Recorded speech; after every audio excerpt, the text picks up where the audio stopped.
Sure. Tough one for everyone involved with our program to lose. At the least you can say there was a clear-cut winner today, so kudos to Arkansas. And then for us, the challenge has already started. I mean, the guys are showering up as soon as they got different clothes on. Our program, along with 63 other lucky ones, need to start getting ready for next weekend. So I appreciate all the Vol fans that came out. I know they were louder at the end. I don't know who had more representatives, but it really doesn't matter. It made for an incredible environment for everybody that was here, the players, TV. So I appreciate all those people that made that drive, and I know we didn't do what fans wanted us to do, but those that came down this morning appreciate that. And my mom and dad even surprised me, so that was huge, and appreciate all the parents of our guys riding that thing out.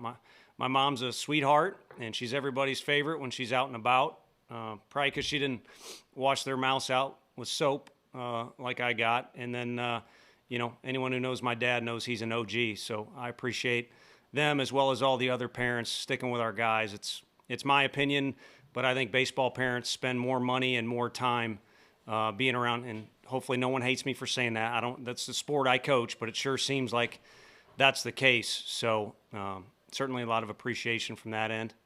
That's what I got. All right, thank you very much, Coach. First question comes from Wes. Yeah, Tony, just can you get a sense of the mood for the guys right now? I mean, obviously tough one to lose today, but with so much kind of out there going forward, I would imagine maybe the turnaround could be pretty quick. Yeah, I wanted the quick turnaround. I don't think they did. I think they were in love with the environment today, the opportunity to do something. You saw the way they played. If there's ever a situation for your team to quit, it's with the Golden Spikes Award winner on the mound and a pretty sizable lead. And we got guys trying to backpick on their own, quality at-bats against a guy, who's been tough on everybody all year long. So they were still wrapped up emotionally in that game. Unfortunately, in my position, I gotta hide mine, and you want a quick turnaround. So I think it'll take a bus ride for our guys to soak up the whole deal. Somewhere around, the good city of Chattanooga, they'll start maybe laughing or saying the things that they really enjoyed what happened here. And, the bitterness of the loss won't go away. But these guys have kind of shown after a Saturday loss and we go into a Sunday, or after a game one tourney loss, they seem to get motivation from stuff like that. So, again, maybe they can relax and be kids on the back half of that trip and then start to slowly build some motivation for tomorrow. And we'll see, where we're at and who we got. But really it's going to be all about just preparing for Friday, kind of like it would be on a normal week when we don't have a midweek game. Mike is next. Yeah, Tony, was there anything new that you learned about this team in its first experience playing 5 games in 5 days? And you referenced the players maybe having some happy moments around Chattanooga. Thinking back on the highlights of this, what were the highlights for you? Getting to be around our guys each day. You don't know when it's going to go away. I know that's kind of true in life, but you start getting into May, no matter what program it is across the country, your days may end. Even if you win the national championship, it's going to be over. And this is kind of that group, staff, players included. Y'all just want to hang out as often as possible. So we got extra days to do that.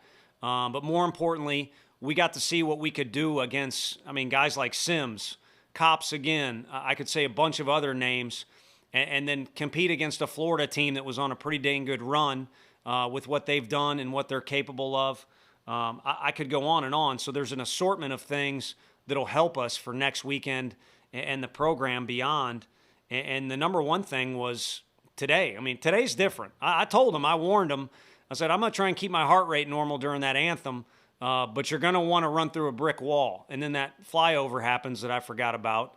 And you need to learn to deal with that stuff. And you can certainly do it well the first go around, but it's kind of a safe bet in Vegas. You'll be a little bit better the second go around when you handle that stuff. So individually, our kids have been great. Christian Scott, we knew he could do that stuff. Booker, we knew. Maybe on the pitching side of things, you got a little bit of lesson learned there. My man Mabry, he can handle anything. He's a tough kid, so we can use him in the postseason. And Jason Rackers, it's been a grind, just with the fluctuations of how his career's gone with us it hasn't been ideal, but it could go out on a sweet note because he certainly showed he can pitch well, on a big stage. Trey is next.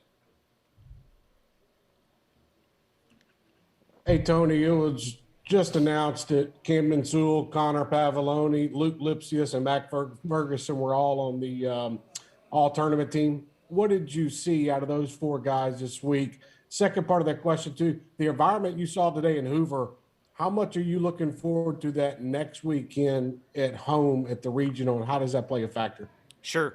No, apologies to Camden, and then we kind of held the ceremony up there. Commissioner Sankey's waiting for his trophy, and he wasn't happy, so he darted up the tunnel. He's already in flats and was going to shower up, so we had to bring him back out there. But, it was cool to see those 4 guys get some individual recognition. I think a couple of those guys maybe had some hits after their teammates wore down the pitcher a little bit. So, it's kind of a group effort with these guys at all times. But, it's nice that some guys got tapped on the shoulder. I think really what it means is Luke is playing his best ball. He's really a dangerous hitter, always has been, but he's kind of himself right now. And I think it's appreciation for what Pav does. I mean, as a leader, as a catcher, offensively. And then Camden Sewell, was like Billy Chappell yesterday. So all in all, it was good. And I leave out Fergie, but the guy's a winner. He's just a winner. It's what he is. Doesn't matter if he's putting up stats or not. He's a winner. So fortunate to have him around.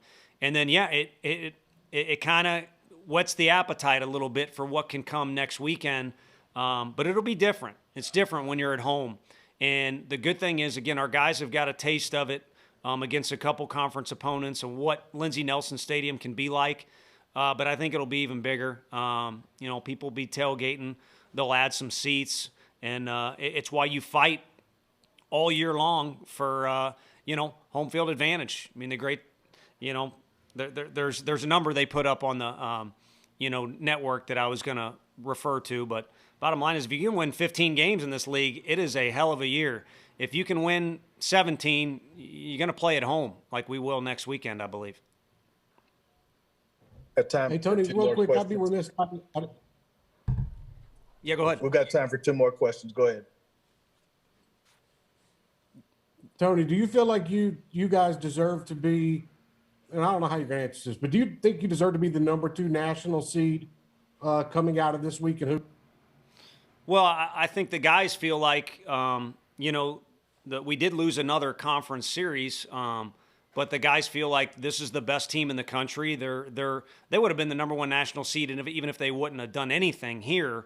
So it's kind of what you measure yourself up against. It's why recruits say yes to the SEC is they want to see how they stack up against the best in the country. And our guys, there's no secrets. Now, there's obviously other great teams out there, and everybody's a threat when you get to, March for basketball and in this month for baseball bleeding into June.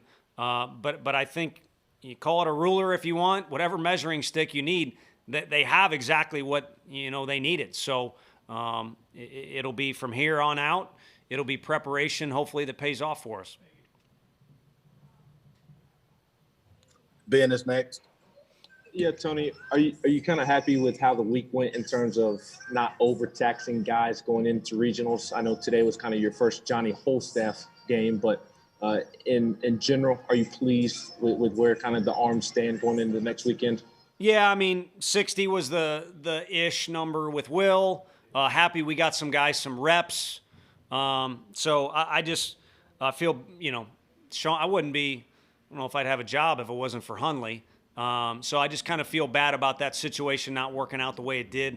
In essence, trying to guard him or protect him a little bit actually ended up kind of putting him in a situation that he would have been better off, maybe if we'd managed that situation a little bit. So call that the one regret, if you will. But, we kind of had a vision for what we wanted to do, and a lot of it worked out.